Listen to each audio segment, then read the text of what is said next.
Hello everyone, thanks for coming outside with me today. Very loosey-goosey video for me today as I am out here talking about 3D for dummies. And I mean dummies meaning I'm right there with you. I don't shoot a lot of 3D. A lot of the courses that are local to me are just y'all come and shoot kind of courses, which are probably what you have at your local ranges. Uh-oh, I'm getting a phone call. Hey mom, say hello, you're on camera. I know, here, we'll put you on speaker. Do you know my intro? I know your ending is go out and enjoy God's creation, but I don't remember the intro. There you go, Mom. You're now going to be in a video. So I have a Morel High Roller XL out here. I'm just going to kind of go around the wagon wheel and just kind of take some shots at varying distances. But let's talk about 3D in general. So you have two flavors of 3D. You have high competition 3D like IBO and ASA, where there's actual money on the line, or maybe a local shoot where there's money on the line. And then you have just y'all come and shoot mostly bow hunter courses. Now I'm here, even though I have a full target set up here, this is set up for the bow hunter class. So I have stabilizers that are less than 12 inches in length, both front and back. And I'm shooting a pin sight, even though this is the CBE Engage Hybrid 3-pin, and it can be a slider. I have it locked down and I have my 3 pins set to 20, 30, and 40 yards. Let's talk about the ASA IBO. So you have scoring rings for the IBO, that's a center 11, then you have the 10 ring, then you have the insert, which is 8, the body is 5, and then if you miss it altogether, it is a 0. For the ASA, you have a lower 12 ring, then usually those ASA targets also have the IBO 11, which we ignore. Then you have the upper 12, which if you want that to happen, you have to call the upper 12 before you take the shot. Then of course you still have the whole 10 ring, which encompasses around the 2 12s and the center 11. Then of course you have the insert for 8, body for 5, and a complete miss is a 0. The ASA targets also have a 14 ring, which is way up in the upper part of the 8, the insert line. And if you miss that 14, you're either gonna hit an 8 or a 5. So it's kind of all or nothing. Same thing's true if you go to a local shoot that is a competition style. Sometimes they'll have a mix of IBO and ASA targets. Maybe they'll be known or unknown. We'll talk about the classes here in a second. And sometimes they will also have the targets set at the specific max distances based on the percentage of the distance that you are away from the target. So let's talk about classes. Bowhunter class, there are various levels of bowhunter class which I shoot in. You have like advanced bowhunter or elite bowhunter, whatever it may be called, and you have known and unknown. Now IBO, where I live up in the Northeast, is all unknown. You have to judge the distance to the target.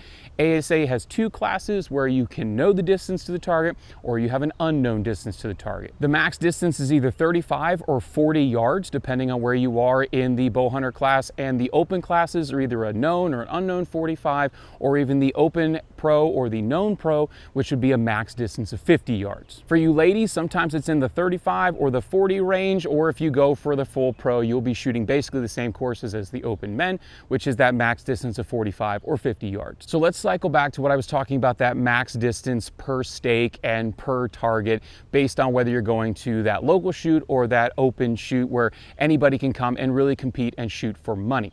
So in a y'all just come local range shoot like this, they would usually just have one stake. Everybody shoots from it. There's no money on the line. You pay 10, 15, 20 bucks, whatever your range is going to cost you, and you shoot the target. And it's a lot like golf with your buddies. I actually hearken 3D a lot like golf. You have to basically get out here and shoot it. And I'll talk more about that as I go throughout this course today, shooting my own target. But you have to be able to judge based on the size of the animal, or you just shoot that with a rangefinder at a known distance. Now, if you go to a shoot where they would have just 1 or 2 courses, or maybe 3, and everybody has to shoot those courses throughout the weekend or a couple days of the tournament, they would have multiple different stakes. So let's say right now I'm standing at the Bowhunter stake. Quite often this would also be the lady stake, and then usually a little bit further away would be the open stake. What they're doing is they're basing it off a percentage of your max yardage. So my max yardage for my IBO class is 40 yards, and the max for the open class is 50 yards. So I'd come up to a target here, and let's say I actually knew the distance was 20 yards. 20 yards is 50% of my max distance. So that means the open would have 50% of their max distance. So their stake would be at 25 yards. If the youth, let's say for example, their max distance was 30 yards, or the traditional or recurve shooters had a max distance of 30 yards, they would be at 50%, or 15 yards up here with their stake. That kind of helps you if you're in an unknown situation where you can kind of gauge based off of that stake up there and that stake right there. I know if that stake is basically 5 yards behind me, I know that I am probably in the 20 yard to 22 yard range just based on the max distance of the classes that I'm shooting.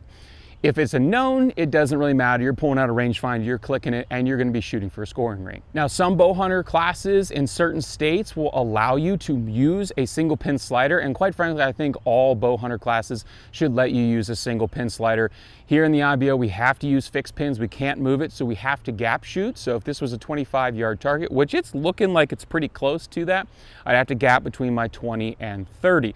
But I can't use a lens, and that's what really denotes a bow hunter class from an open class. You have to have that shorter stabilizer, 12 inches or less. That includes any brackets and weights on the front end. You have to shoot that bow hunter class of that short stabilizer, and you can't have a magnifying lens in your sight housing. Now, if you're getting like me and you need corrective lenses, or even further than me with corrective lenses, you can use a verifier in your peep, and a verifier is not a clarifier. Let's clarify that, pardon the pun real quick. This is a specialty archery peep, a hooded peep. It has a threaded insert. You can shoot a verifier. I don't because I'm wearing my glasses, but you can shoot a verifier which would clear up your nearsightedness and allow you to see your pins. However, that verifier is going, the stronger it is, will blur the target more downrange. A clarifying sight, or a clarifying lens rather, in the peep clarifies the magnification, which would be an open class issue. If you have a 2, 4, 6, 8, or whatever power lens inside your scope housing, you need that clarifier, just like a pair of binoculars, to bring this into focus at full draw. But the verifier, it's just to clear up the pins as you're looking at the target. Now, most local shoots will let you bring a rangefinder because there's no money on the line. I still try to judge every single target, so I really get used to seeing that sight picture in the woods. And it does help you if you go to shoot for a money class and you do have to judge distance. You have to get used to that. So let's jump over to talking about judging distance, as it's something that I really struggle with, and a lot of people really struggle with, basically because the size of the target and the tunnels that you shoot through are really going to dictate how easy that target is to judge. Now, when it comes, like I said, to 3D, it's a lot like golf. If you're not out there actually doing it, you can do as much chipping and putting in the backyard as you want, but if you're not actually out here looking at the targets and shooting down through these light and dark tunnels, you know, right here, this is a very blown out situation compared to right here, which is in shade, and that can really change your depth perception and how you see the target. Now today, this is going to be a lot easier for me because I have my own backyard Morel High Roller XL out here. I know the size of that target, and I'm used to seeing it at different ranges from 10 to 40 yards in my backyard. So first things first, there are lots of different ways to judge distance, and if you hear a lot of different archers that are professionals, they do a litany of different things. If you watch gals like Kaylee Johnston, she sits here and she will judge it off of the ground. You can actually watch her judge targets by doing this. Danny McCarthy, he often goes off of parallax, which is how close something is to you. The closer something is to you, the more it will move when he rocks his body side to side, and the further away it is, the less it will move. So if he comes up to a target and he thinks it's max distance of 50 yards, when he moves like this, it will move very little. Whereas if it's a real short distance, like 20, 25, it will move a lot. Now, again, if you're not used to seeing parallax and doing something like this or judging off the ground, it can be a little bit tricky and kind of have to do a blend of everything. So I'm no professional. I shoot at bow hunter distances, so a lot of my targets end up being between 25 and 35 yards because the open class then is also close to that percentage of their max distance in that 35 to 45 yards. Now this target right here, I have a big red oak here, right here in front of me, and a few other saplings. And if I just kind of judge off the size of the target, because that is a very known size that I see all the time, it's definitely over 20. It's definitely not 30. 25 seems like a good number. Now, if a target is in that 50%, 50 to 65% of what you assume to be your max distance, you have to nail that target. Someone else is going to shoot the bonus ring and you're going to be down points. So in IBO where I shoot, if you shoot that 11, that means you shot up. If you shoot the 10, that means you shot even. And if you shot an 8 or a 5, that means you shot down. So the average for each each target is 10. ASA is the same thing, it's 10 or a 12, and everything below that is down. So if you hear somebody finished a course 10 up, that means they have 10 total extra bonus points on that 10 ring. So let's say you shot 20 targets, that means the average is 200, right, that baseline. And if you shot 10 up, that means you shot 210 total points. You probably hit 5 12s or you hit 10 11s, which would be a pretty good score in IBO. So being in that 25 and under category where I think this at, I'm going to be pretty aggressive on this. Just like with golf, if I know that I can kind of make that chip shot, or it's a short putt, or if I have a long ways to drive, I can go ahead and go and hit and putt and chip just as strong as I can and confident as I can. So this target here, like I said, I'm thinking it's around 25. It might even be 24 yards. I'm gonna go for the bonus ring, if you will, the bright white dot here on my target. We're gonna shoot it here for 24 and see where we end up. This is my first cold shot of the day. I can hold up, check my pins. Pins look good brightness. I don't need to add any with my light because I'm in shade, my target's in shade. See if I can shoot under this tree okay.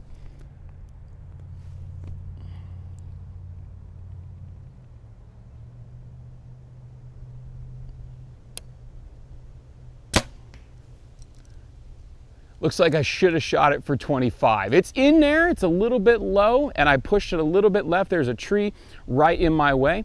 But let's go down and let's look at the target, or at least look down this tunnel here. So I don't have a great zoom lens here on this camera. See if I can't zoom in down at that target. So you can see here, this is what I was looking at. You can't zoom any further, but you can see that the lane that I was shooting through here, and I have hit about 7 o'clock, probably right on the edge of the white and the red. So I'm gonna go down and retrieve my arrow. Yep, so I am right there at the 7. I am outside of the white. More often than not, the 11 ring on an IBO target's about the size of a golf ball, so I'm probably in the 10. And so that's good. I shot even on this target, which is okay, and particularly for first cold shot of the day. All right, so we're gonna swing around in here. We're gonna come into the timber, clank you guys off a whole bunch of stuff. All right, so here we have a great shot down here. We have a pretty open lane, and I have my target here, and just kind of, if I step up to the target here, this is probably a distance that you would see a full white-tailed deer at, or a big ram or a sheep or something like that. And particularly in a Bowhunter class setup, they're not going to put really short or really small targets at a really far distance unless they really want to challenge you, which is possible. You could see like a bobcat or a wolverine or like the howling wolf, right, in ASA. And just kind of based off of just my gut reaction, which is the first thing I like to do when I step up to a target, is I will come up with my gut reaction. I think this is every bit of 35 yards. So now I would pull out my binoculars and go ahead and take a scope of this. And again, just like golf, if you use the same set of binoculars and you're used to seeing targets in your binoculars of different sizes at different ranges, you can kind of get a good idea how much it fills your binocular scope. Yeah, and just judging off the size of this target, because I'm used to it, like I said, I'm gonna say this is every bit of 35 yards. Now 35 yards is getting close to my 40 max distance. And so now I have to make a decision. Do I shoot 35 and play it safe? Definitely make sure that I'm in at least the core 8. You're gonna shoot 8s in Bowhunter class. It's going to happen. You're not gonna hit a 10 or 11 each and every single time. Do I wanna play it safe and add a yard or two so I definitely don't drop low and hit a 5? Or do I want to just go 35 right at it if I feel really confident in my number? Again, if I had that stake behind me, I'm at 35 out of the 40. Gosh, I can't do the math off the top of my head, but I'm pretty close. They'd probably be in that 45-ish range for their max distance. Do I really want to go after this? Depends on the score. If I know that I'm down a couple of points. In IBO, you really can't afford to get down a couple of points because you're only gaining it by 11s, right? It's only 1 extra point per target. So if you get down 4 or 5 points and you're really trying to push yourself onto the podium, you're gonna have to play aggressive. In Bowhunter class though, a lot of people shoot 8s, a lot of people shoot 5s, and you can keep yourself in the middle of the pack or in the upper part if you just play it safe. It's like chess and golf had a baby together. You just gotta play it smart and do the right thing with the shots that you feel confident with. Do I feel confident enough to shoot 35 here and go right at it? I think I'm going to. I have a tendency to underjudge. And again, that's something you don't know until you get out here. So 35 yards, gosh, if I shoot it for like 36, 37, I think I'm gonna shoot it for closer to 36, 37. Now, of course, I am gap shooting. So every little yard at my speed, we have a max speed of 280 or 290 feet a second based on the regulations of IBO or ASA. So based on that speed and just knowing, you know, I'm shooting a 31-inch draw, 60 pounds, and a hunting weight arrow. These are my hunting arrows. They're Sirius Supernova 2.0 with 125 grain point. They're going about 280, 285 feet a second. So I'm gonna shoot this for closer to 36, 37. We'll go for the center dot. And we'll see how it shapes up. Pull out the binos here, see where I hit. Sounded like it was a pretty good poke. Yeah, I absolutely center punched it 36, 37 yards. Yep, and we are right in there. That would be an IBO 11, or if I was aiming at the 12 ring. Again, ASA, it's a very different ball game. You really got to be careful with that lower 12 in particular. I probably, if I was an ASA, I would have called upper 12 here, and if I dropped and I didn't gauge it enough, I would have been right in or 10. But that is a perfect shot there. Very happy with that. So let's go over here and deliberately put ourselves in a real bright spot. This is something that I really struggle with, is if I'm standing in full sun and my target's really shaded, which that one, it's not super dark, but it's definitely shaded. Oh, this is like a tack shot right here. I have a teeny tiny little window. You'll never get that total archery challenge, that tack shot at a real IBO ASA event. My pins are super blown out. This is where it's important to have some type of rheostat. I don't even know if this would show up on camera or not, but the difference between that and this for a pin, let's see if it'll show up down here. You see how bright that is? See how it darkens up, bright? That's because all the fiber optics on top here. And so usually I would have a piece of electrical tape or a gum band, and I would set that over top of that. A lot of site housings have them in the front or on the side. I have this light here, not because I'm afraid of these, you know, not having enough light altogether. Usually hunting sites do have all the light you need, which is what the CBE is used for me. But predominantly I use that light when the target and I are in the dark, or even more importantly, when that target is in full sun and I'm in dark shade. I don't have the light, it has all the light. And if it's a light colored target like the tapir or a big white doll sheep or something like that, that green pin will disappear on that really bright white or gray or something like that. And I'll have to turn this light on to bring my pin up so it blows past all that white or all that gray, and I can see it when I'm in full dark. Oh man, I'm gonna smash an arrow off one of those trees down there. But we're gonna try it anyway, for the sake of science. And we're at pretty darn close to max distance down here. Again, almost 40 yards, I'd say. So I'm gonna go 40 on. I might overjudge it here a little bit, but I wanna play it safe. I want to at least try to keep it in the 10, but I'm gonna shoot 40. See if we can't thread the needle here. We'll see when we come to full drop. My pins are super overblown and I can't even see it. All right, so let's see here. If I can just peek through without taking my glasses off. All right, we're way low. We way underjudged that shot. This is probably a 45-yard target, which is something I'd never see. But we're a solid 6 to 8 inches low on that shot. I can see it down there. So I'm gonna go pull that arrow. I'm just gonna move you guys around because that shot's terrible. That's probably an 8, but that's okay. I didn't hit a 5. We're a solid 4 to 5 inches low of the dot, which means they're probably in that 8 center core. Like I said, we'd have a larger target down here. I could see my the target a little bit better because it's a, you know, it's got that dark red at this distance, even though that white dot was there. But I at least aced it through the 2 trees. Actually, see if I can show you what I'm peeking at here. Way down there. You can see those 2 saplings that are right in front of that dot there. The camera can't even focus in on it. That's so tight. Your local courses, unless they have that distance, you know, they most likely at a distance like that would tell you, hey, that's that far away. Here's a great shot right here. This is a real good indicator of a good local course shot here.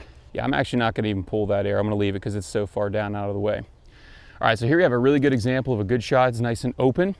We do have a log that's in front, and this is where we'll talk about a little bit about parallax. Danny McCarthy, I'm not trying to steal anything that he's done. He and PJ Riley do the ASA shot of the week. I watch every single one of those videos, even though I don't shoot ASA. It's a little bit far away for me here in Pennsylvania to make that hoof, but at least it gives me a good idea of, you know, how to judge targets, at least a little bit better. So this right here is like a prime shot here. This is definitely 30 yards, if not between 30 and 35. And there is a log, a blowdown here, that's in between. So kind of, if you can't judge based off the size of the target, if you can kind of base yourself off the tree. So I got like a big evergreen right here, a little bit down I got a little skinny maple, then that blowdown, then the target.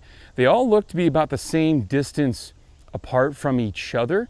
I think the distance from the log to the target though is the farthest distance that I have. So I know that right here in front of me, this little skinny maple is no more than 10 yards. I think the second skinny maple is about 20. I think the one beyond that is closer to like 26, 27. And I think beyond that is another 20 or another 10 yards. So I think 27 plus that 10, I'm in that 35 to 37 distance. And you know, it's tough. If you don't know the size of the target, like if they put out like a howling wolf there or a wolverine that's smaller, closer to the size of this target, that would be an absolute poke. I can lay up here, shoot a 35 hot, or I can just pick a number and go straight at it. Like I said, I usually underjudge targets. So let's pull up the binoculars here, kind of see the general size of the target with binoculars.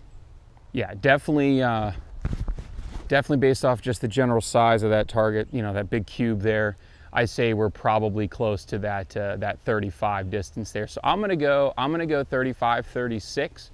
Aim for that upper left dot and see how we fare. Ground's pretty uneven underneath my feet. I got this big stick here. That's pretty common, particularly on local courses, that the ground's not going to be even. You know, one foot might be higher than the other. You might be shooting a little downhill, a little uphill. Pins look really good.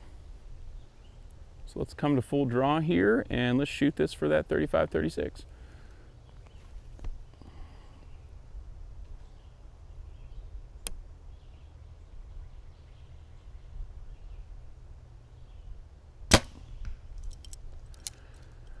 Sounded good. See if I can peek at it. Right on the bottom edge of it. We might be closer to 37, or I might have just not given enough in my pin gap. Left, right was really good though. So let's go down and pull those arrows. Give you guys a good idea of the tunnel that I'm looking at. Oh man, that's as close as you can get to cutting it, but not actually cutting it. So we have, right, I mean, it's almost pulling in on the white. So that would be a 10, because our 11 would probably be up here. We'd have just been below it for the IBO. Here was our shot that we underjudged here. We'd definitely be in the 8. So that's good. I will take that all day long. So right now, we've shot what? 111, 2 10s, and 1 8. So right now, we are that 8, it would subtract 2. We've shot 2 10s and 1 11, so right now I'm -1. So shooting 1 down is definitely not bad. That's actually pretty solid for me. Most guys that win, at least in IBO, in unknown distance in my Bowhunter class, are gonna shoot over 2 days. 40 targets are probably gonna shoot, I don't know, somewhere between 10 and 20 up over 2 days. So shooting 1 down right now after what, 3 or 4 targets is not bad. Now here, come a lot closer.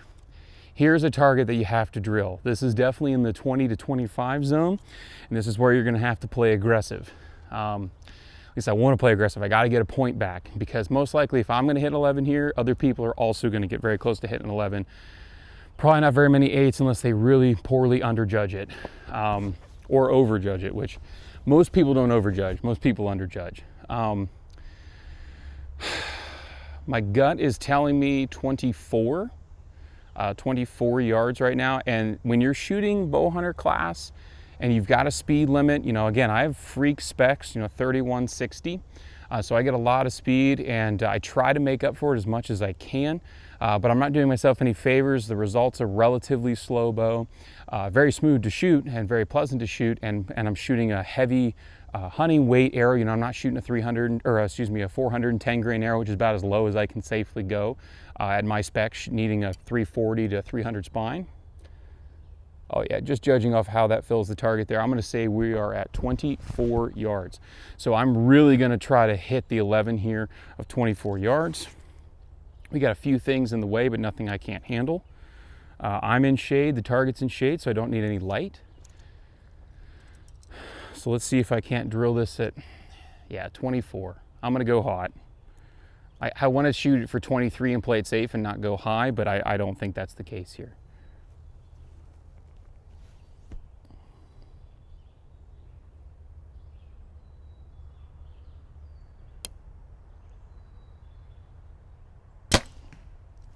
I think I'm right in there. It looked really good. Yep, that's a center 11 right there. And actually it ended up being just a touch on the bottom side of the center 11.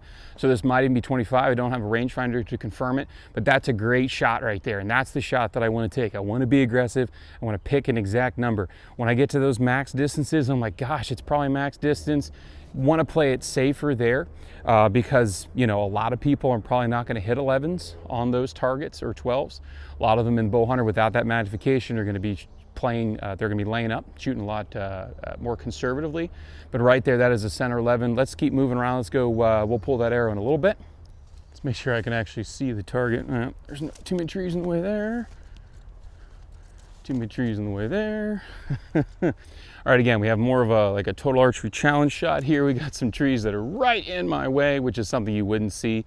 They would never just block off the front shoulder and the back. They have to give you at least half of the critter. Obviously, they're gonna give you the front half more so than the back half. That tree is making me nervous. Let's move over. Let's get a better lane. Here we go. I like this shot a little bit better, just a few feet over. The wind is blowing steadily right to left, or left to right, and I really don't want to send an arrow into that little shagbark down there, so still go for that upper right dot.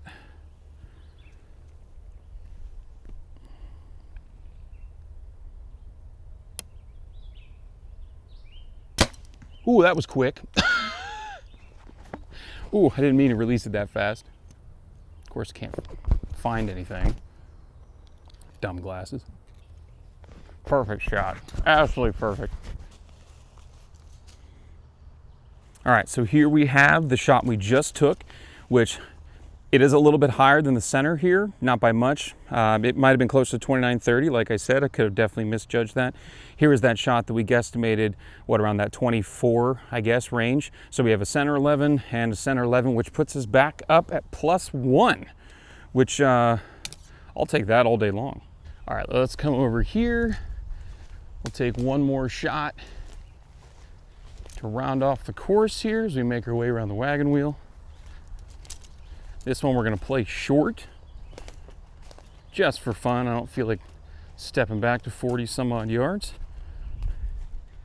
Oh, this is a fun little shot right here. Nice little tight window. All right, so right here, I'm looking right down the barrel. This is a 20-yard shot. I'm gonna shoot through the V of this tree just for fun.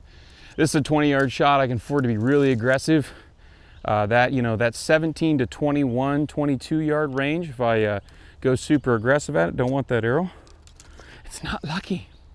I can afford to just kind of go right at it and execute a real clean shot here. So yeah, so I'm gonna shoot this for 20. We'll go right at it.